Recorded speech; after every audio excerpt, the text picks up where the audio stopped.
The Anglers of Ars by Roger D. Aycock. The third night of the Marco IV's landfall on the moonless Altarian planet was a repetition of the two before it, a 9-hour intermission of drowsy pastoral peace. Navigator Arthur Farrell, it was his turn to stand watch, was sitting at an open-side port with a Magna scanner ready. But in spite of his vigilance, he had not exposed a film when the inevitable pre-dawn rainbow began to shimmer over the eastern ocean. Sunrise brought him alert with a jerk, frowning at sight of two pinkish, bipedal Arsian fishermen posted on the tiny coral islet a quarter-mile offshore, their blank triangular faces turned stolidly toward the beach. "They're at it again," Farrell called, and dropped to the mossy turf outside. "Roll out on the double. I'm going to magnafilm this." Stryker and Gibson came out of their sleeping cubicles reluctantly, belting on the loose shorts which all three wore in the balmy Arsian climate. Stryker blinked and yawned as he let himself through the port, his fringe of white hair tousled and his naked paunch sweating. He looked, Farrell thought for the 1,000th time, more like a retired cook than the veteran commander of a Terran colony's expedition. Gibson followed, stretching his powerfully muscled body like a wrestler to throw off the effects of sleep. Gibson was linguist-ethnologist of the crew, a blocky man in his early 30s, with thick black hair and heavy brows that shaded a square, humorless face. "Any signs of the squids yet?" he asked. "They won't show up until the dragons come," Farrell said. He adjusted the light filter of the Magna scanner and scowled at Stryker. "Lee, I wish you'd let me break up the show this time with a disbeam. This butchery gets on my nerves." Stryker shielded his eyes with his hands against the glare of sun on water. "You know I can't do that, Arthur. These Arsians may turn out to be fifth-order beings or higher, and under Terran regulations, our tampering with what may be a basic culture pattern would amount to armed invasion. We'll have to crack that cackle and grunt language of theirs and learn something of their mores before we can interfere." Farrell turned an irritable stare on the incurious group of Arsians gathering, nets and fishing spears in hand, at the edge of the sheltering bramble forest. "What stumps me is their motivation," he said. "Why do the fools go out to that islet every night, when they must know damn well what will happen next morning?" Gibson answered him with an older problem, his square face puzzled. "For that matter, what became of the city I saw when we came in through the stratosphere? It must be a tremendous thing, yet we've searched the entire globe in the scouter and found nothing but water and a scattering of little islands like this one, all covered with bramble. It wasn't a city these pink fishers could have built either. The architecture was beyond them by 1,000,000 years." Stryker and Farrell traded baffled looks. The city had become something of a fixation with Gibson, and his dogged insistence, coupled with an irritating habit of being right, had worn their patience thin. "There never was a city here, Gib," Stryker said. "You dozed off while we were making planetfall, that's all." Gibson stiffened resentfully, but Farrell's voice cut his protest short. "Get set, here they come." Out of the morning rainbow dropped a swarm of winged lizards, 20 feet in length and a glistening chlorophyll green in the early light.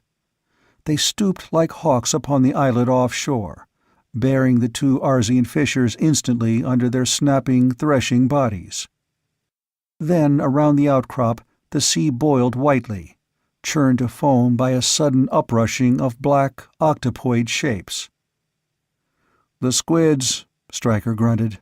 "Right on schedule. 2 seconds too late as usual to stop the slaughter." A barrage of barbed tentacles lashed out of the foam and drove into the melee of winged lizards. The lizards took the air at once, leaving behind 3 of their number who disappeared under the surface like harpooned seals. No trace remained of the 2 Arsian natives. "A neat example of dog-eat-dog," Farrell said, snapping off the Magna scanner. "Do any of those beauties look like city builders, Gib?" Chattering pink natives straggled past from the shelter of the thorn forest, ignoring the Earthmen, and lined the casting ledges along the beach to begin their day's fishing. "Nothing we've seen yet could have built that city," Gibson said stubbornly. "But it's here somewhere, and I'm going to find it. Will either of you be using the scouter today?" Stryker threw up his hands. "I've a mountain of data to collate, and Arthur is off duty after standing watch last night. Help yourself, but you won't find anything." The scouter was a speeding dot on the horizon when Farrell crawled into his sleeping cubicle a short time later, leaving Stryker to mutter over his litter of notes. Sleep did not come to him at once. A vague sense of something overlooked prodded irritatingly at the back of his consciousness, but it was not until drowsiness had finally overtaken him that the discrepancy assumed definite form. He recalled then that on the first day of the Marco's planetfall, one of the pink fishers had fallen from a casting ledge into the water, and had all but drowned before his fellows pulled him out with extended spear shafts. Which meant that the fishers could not swim, else some would surely have gone in after him. And the Marco's crew had explored ours exhaustively without finding any slightest trace of boats or of boat landings. The train of association completed itself with automatic logic, almost rousing Farrell out of his doze. "I'll be damned," he muttered. "No boats, and they don't swim. Then how the devil do they get out to that islet?" He fell asleep with the paradox unresolved. Stryker was still humped over his records when Farrell came out of his cubicle and broke a packaged meal from the food locker. The Visicom over the control board hummed softly, its screen blank on open channel. "Gibson found his lost city yet?" Farrell asked, and grinned when Stryker snorted. "He's scouring the daylight side now," Stryker said. "Arthur, I'm going to ground Gib tomorrow, much as I dislike giving him a direct order. He's got that phantom city on the brain, and he lacks the imagination to understand how dangerous to our assignment an obsession of that sort can be." Farrell shrugged. "I'd agree with you offhand if it weren't for Gib's bullheaded habit of being right. I hope he finds it soon, if it's here. I'll probably be standing his watch until he's satisfied." Stryker looked relieved. "Would you mind taking it tonight? I'm completely bushed after today's logging." Farrell waved a hand and took up his Magna scanner. It was dark outside already, the close, soft night of a moonless tropical world, whose moist atmosphere absorbed even starlight. He dragged a chair to the open port and packed his pipe, settling himself comfortably while Stryker mixed a nightcap before turning in. Later, he remembered that Stryker dissolved a tablet in his glass, but at the moment it meant nothing. In a matter of minutes, the older man's snoring drifted to him, a sound faintly irritating against the velvety hush outside. Farrell lit his pipe and turned to the inconsistencies he had uncovered.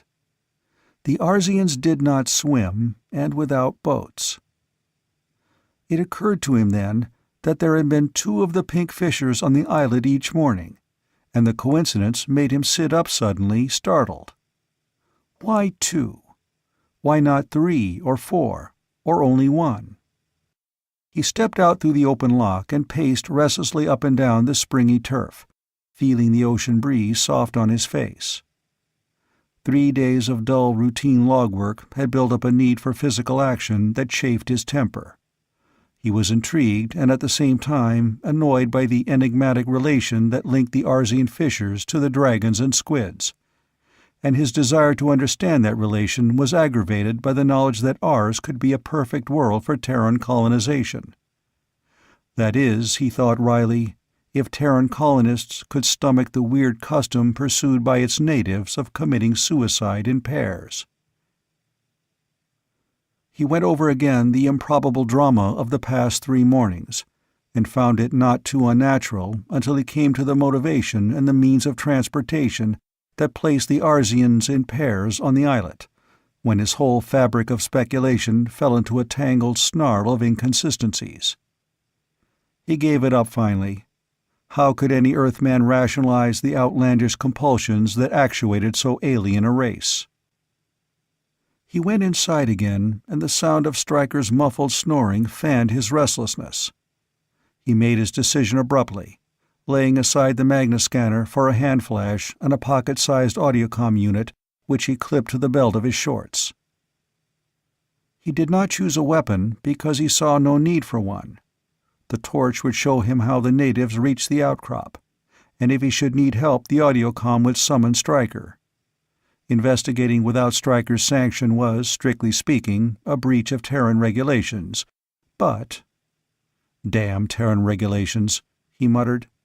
"I've got to know." Farrell snapped on the torch at the edge of the thorn forest and entered briskly, eager for action now that he had begun. Just inside the edge of the bramble, he came upon a pair of Arzians curled up together on the mossy ground, sleeping soundly, their triangular faces wholly blank and unrevealing. He worked deeper into the underbrush and found other sleeping couples, but nothing else. There were no humming insects, no twittering nightbirds or scurrying rodents. He had worked his way close to the center of the island without further discovery, and was on the point of turning back disgusted when something bulky and powerful seized him from behind. A sharp sting burned his shoulder, wasp-like, and a sudden overwhelming lassitude swept him into a darkness deeper than the Arzian night. His last conscious thought was not of his own danger, but of Stryker, asleep and unprotected behind the Marco's open port. He was standing erect when he woke, his back to the open sea and a prismatic glimmer of early dawn rainbow shining on the water before him.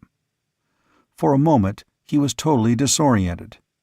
Then from the corner of an eye he caught the pinkish blur of an Arzian fisher standing beside him, and cried out hoarsely in sudden panic when he tried to turn his head and could not.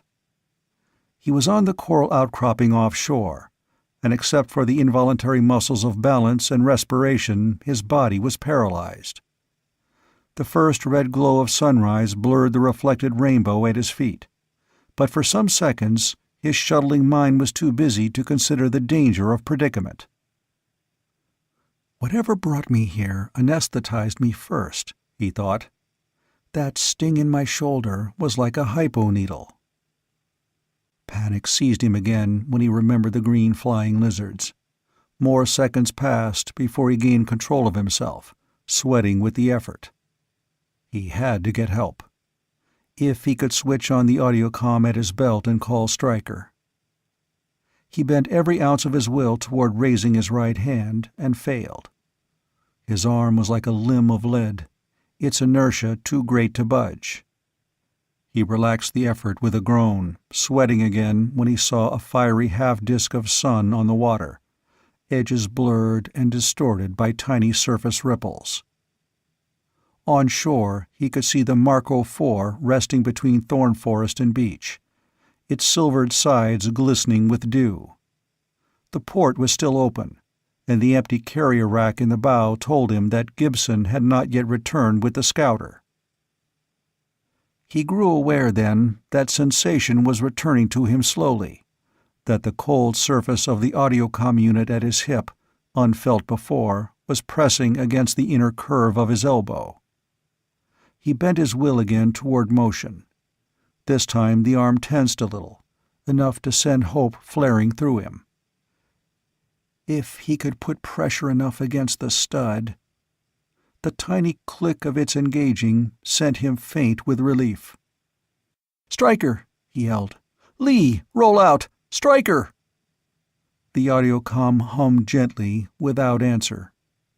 He gathered himself for another shout and recalled with a chill of horror the tablet Stryker had mixed into his nightcap the night before.